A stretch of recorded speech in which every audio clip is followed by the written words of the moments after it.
Час Х. Каковы актуальные угрозы для Риги, как к ним готовится столица и как готовят к ним жители.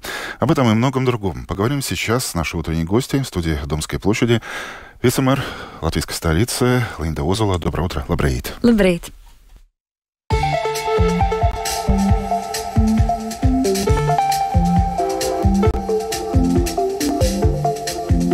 От первого лица. Впрочем, мой первый вопрос совсем о другом, о большой местечковой политике, если так можно сказать. В Думу подан депутатский запрос объявить внеочередное заседание, чтобы снять вас, госпожа Озола, занимаемой должности. Я приведу лишь одну цитату. Этот пост был создан искусственно, и по факту рижане платят из своего кармана ежегодно 130 тысяч евро. Ни за что. Призывает фракция «Прогрессивное» и «Согласие». Что вы готовы ответить и что вы отвечаете коллегам? Pirmkārt, droši vien jāmin, ka progresīvo mēra laikā bija 3 vietnieki, šobrīd mums ir tikai 2 vietnieki, ja mēs runājam par līdzekļu optimālu taupīšanu un procesu optimizāciju.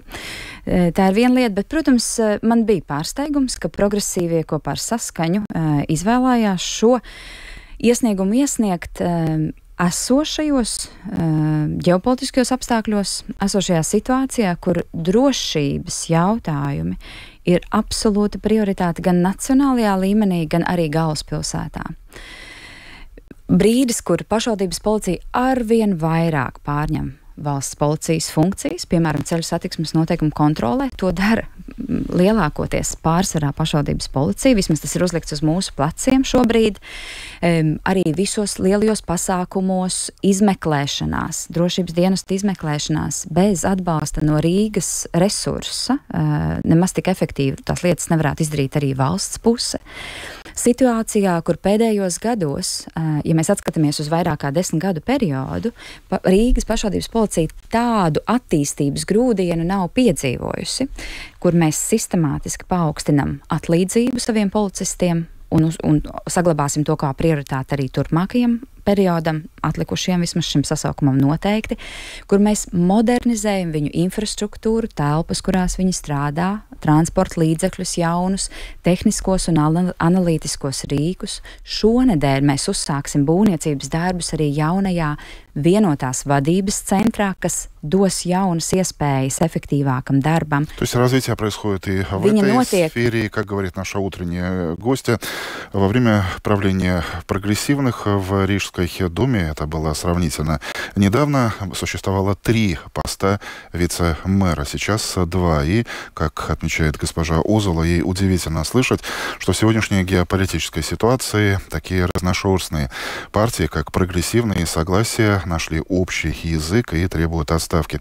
Тем более, что, как вы только что слышали, очень много чего положительного делается в сфере безопасности, локально здесь, в столице. И своим главным достижением вице-мэр Линда Озола считает развитие муниципальной полиции стремительное и то, как это происходит сейчас. То есть главные претензии в ваш адрес, это мой следующий вопрос, что ваши функции дублируются и с вашим коллегой, руководителем комитета по вопросам безопасности, и вообще с этим комитетом, как заявляет оппозиция, вы отклоняете претензии, да?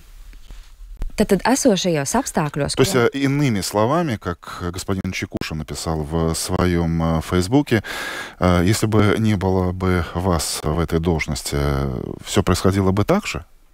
Pilnīgi noteikti nē. Visas tās labās lietas, ko es iepriekš minēju, viņas nenotiek pašas par sevi. Ir jābūt kādam, kas iedziļinās procesos kopā ar nozares profesionāļiem, izvirza prioritātes un uzdevumus, un redz stratēģisku vīziju, un tad aizstāv un virza tās īstenošanu. Par budžetu, jo, protams, tas prasa arī līdzekļus, gan atlīdzībās, gan tajā tehniskajā nodrošinājumā, ir jācīnās. Šīs prioritātes ir jāizstāv, un tas arī, lūkoties gan uz valdību, katrai nozarei tas ir jādara. Tas tieši tāpat, mazliet mazākā apjomā, bet notiek arī galvaspilsētā. Tā kā, ja manis nebūtu, noteikti tik daudz labas lietas nebūtu notikušas. To es saku ar pārliecību, un man nav kauns par šiem vārdiem. Un tas man liek uzdot jautājumus, ka varbūt drošības jautājumi ir kaut kādā pretrunā progresīvo ideoloģijai, ja то labāko, kas notiek, mēs ņemam nost. Ну, я думаю, что этот вопрос вы выясните во время дебатов в предстоящую среду, когда... Par izmaksām es tikai pieminēšu, ka, protams, jautājums, uz ko norāda, ir arī izmaksas. Bet visos, gan pēdējos gados, gan arī nākamajā gadā, kuru budžetam mēs šobrīd sākam gatavoties, drošība ir prioritāte, un tā ir prioritāte arī domas priekšsēdētājiem Ķirša kungam, un finansējums gan ir bijis, gan tiks atrasts šiem jautājumiem. Varbūt, kā es minēju, varbūt progresīviem tā nav prioritāte, bet mums viņa ir un arī būs 25. gadā. Об этом мы сейчас и поговорим более подробно. Как отметила моя собеседница, сами по себе хорошие дела не совершаются. Всегда должен найтись тот, кто продвигает их, борется за них, находит средства, отстаивает эти приоритеты. Кстати, о приоритете, как только что уже прозвучало, и бюджет следующего 2025 года в латвийской столице тоже будет строиться вокруг этого слова, так же, как и государственный бюджет 2025. Это безопасность. Безопасность внешняя, безопасность внутренняя. В чем это будет выражаться?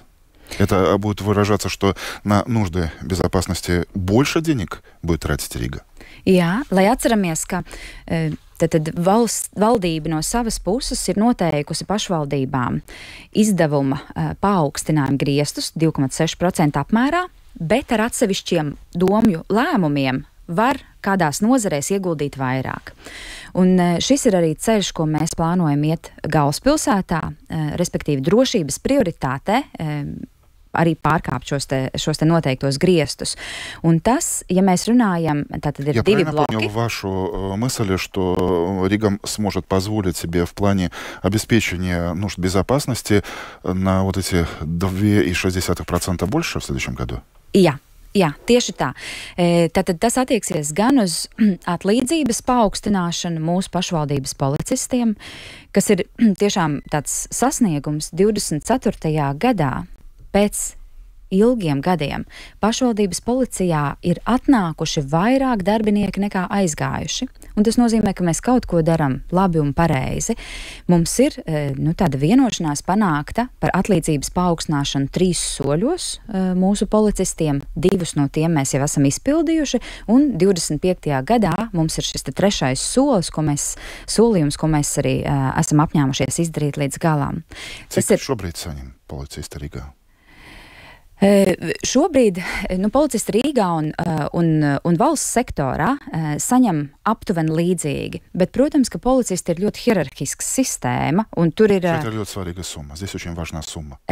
Un tātad ir, tā kā runa par gan apakšēji, kas ir apakšēji vai zemākā ranga cilvēki, kas ir kārtībnieki, ikdienas policisti, kas tikko sāk strādāt, un tātad mūsu mērķis 25.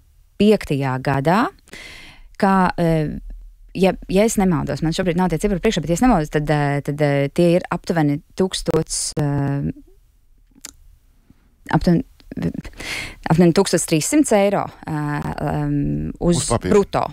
Jā, tā. Es ceru, ka es pareizi atcerējos. Но, во всяком случае, вы очень четко сформулировали одно из главных направлений. Это зарплаты сотрудников муниципальной полиции Риги. Они должны увеличиваться. И как только что отметила наша утренняя гостья, минувший год показал очень важную положительную тенденцию.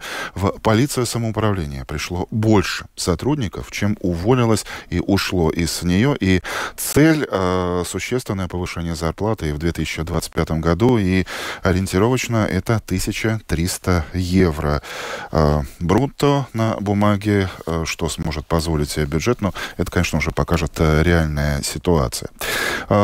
Буквально пару минут назад в студии программы «Лабрит» вы сказали, что вы фактически с нуля начали решать проблемы гражданской обороны, и одно из направлений – это обозначение тех зданий, которые можно считать укрытиями, убежищами на случай чрезвычайных ситуаций.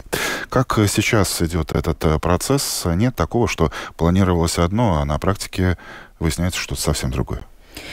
Protams, tad ar civilās aizsardzības visiem jautājumiem mēs kaut kādā ziņā viņus daram pirmo reizi. Mums nav precedenta, kur mēs varam pastīties, kas notika pirms 5 gadiem vai pirms 10 gadiem.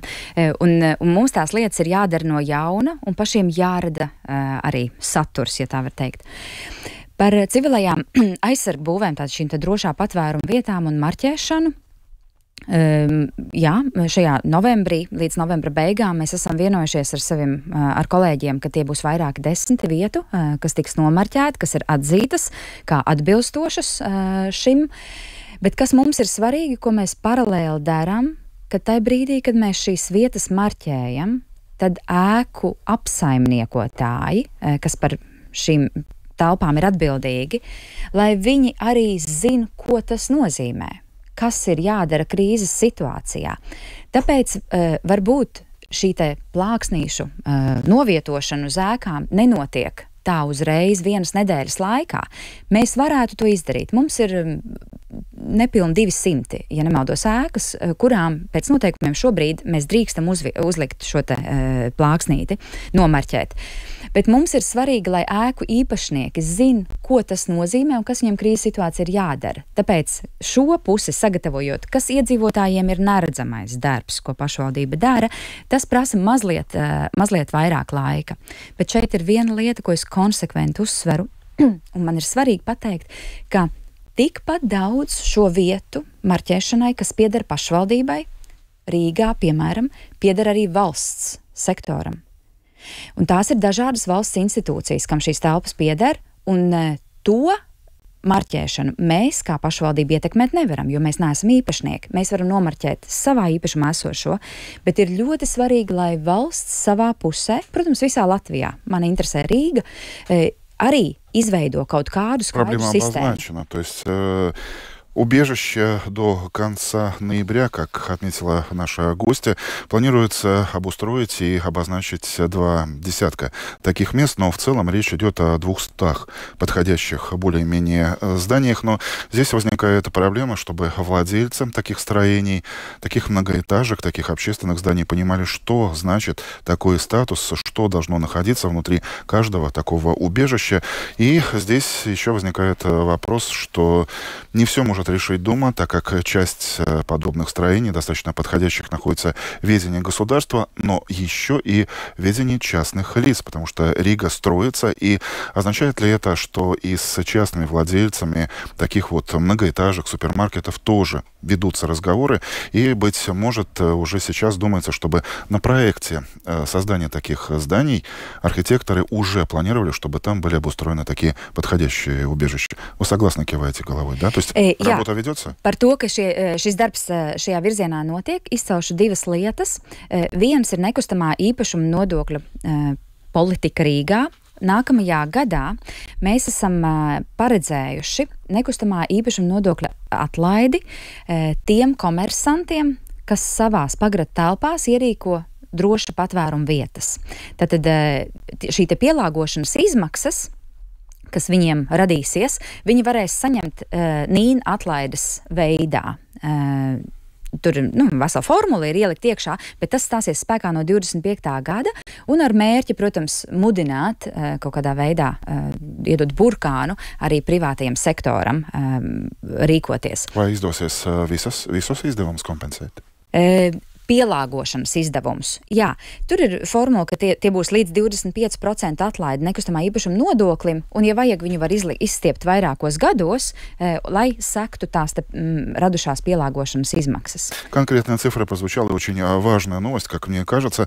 Рижская дума идет на то, чтобы чуть изменить существующий порядок налога на недвижимость тем, чтобы те частные коммерсанты, которые стараются, которые обустраивают, переоборудуют здания под убежища, получали скидку по этому налогу, чтобы компенсировать часть их расходов. И прозвучала конкретная цифра, 25%, настолько может быть снижен этот налог. Но если более глобально посмотреть на вот эти риски безопасности, которые актуальны для столицы в обозримом будущем, то какими их вы видите?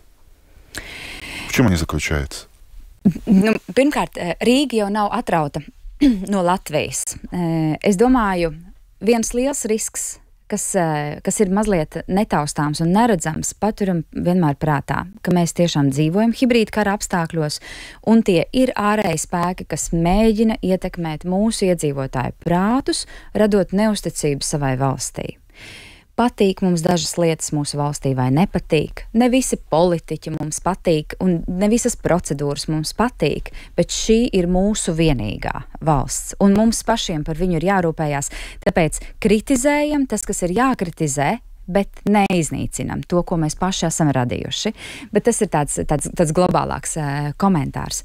Protams, teiksim, civilās aizsardzības jomā, kas, man liekas, ir ļoti svarīgi, ir tieši šis noturības aspekts. Un tomēr Rīga, kā vienīgā pašvaldība, šobrīd visa gada garumā intensīvi rīko informatīvi izglītojošos seminārus saviem iedzīvotājiem par rīcību dažādās krīzes situācijās. Tas viss ir atspoguļots arī mūsu civilās aizsardzības plānā, un mēs no sirds turpinam aicināt iedzīvotājus ar šo informāciju iepazīties.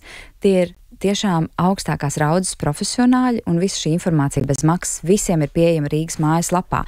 Tas ir katra individuālās drošības uzlabošanai, jo mēs katrs pats esam arī atbildīgi par savu drošību. Nebūs tā, ka valsts vai pašvaldība visu izdarīs iedzīvotāju vietā. Tāpēc šī sadarbība un iesaiste mums ir, protams, ļoti, ļoti svarīga. Bet, protams, arī uz ielām ikdienā mums ir jāskatās, un mums ir savi drošības izaicinājumi viennozīmīgi. Tad arī gatavojoties šai sarunai šeit studijā, gaidot mūsu sarunas brīdi, mēs jau mazliet pieskārāmies varbūt kaut kādiem drošības izaicinājumiem atsevišķās Rīgas apkaimēs, un nereti tas pat neatspoguļojās pārkāpumu statistikā. Bet tas ir jautājums par to, vai cilvēki jūtas droši. Un tas ir subjektīvi, bet tas ir ļoti svarīgi. Te ir jautājums, vai mēs varam pielikt visās izaicinošajās vietās savus pašvaldības policistus vai valsts policistus. Cilvēku resursi ir vērtīgākais, kas mums ir, un mums viņa nepietiek visām šādām situācijām. Здесь явно на помощь могут прийти технологические решения. Но это уже тема другого разговора. Самое главное, как только что отметила наша утренняя гостья, главные риски здесь в столице, так же, как и на уровне всего государства, они приходят к нам извне, из-за границы. И самое главное — это желание внешних сил расшатать стабильность здесь в государстве. И на поводу таких вот посылов мы не должны идти, отмечает госпожа Озола. Да, конечно, есть поводы критиковать, но это не должно стать поводом для самоуничтожения того хорошего, что у нас существует. Es pateicos par šo sarunu, gan jau tiksimies vēl, budžets tikai top, un будет еще несколько поводов встретиться и уже детально обсудить, что и как делается, в том числе, чтобы улучшить ситуацию в уже упомянутых вскользь Болдерае, Гризенкалнсе и других районах столицы. Paldies, pilnīgi noteikti. Paldies, kopā ar mums. Linda Ozola, vicemēra Латвийской столицы, была утренним гостем Домской площади. Домская площадь. С добрым утром!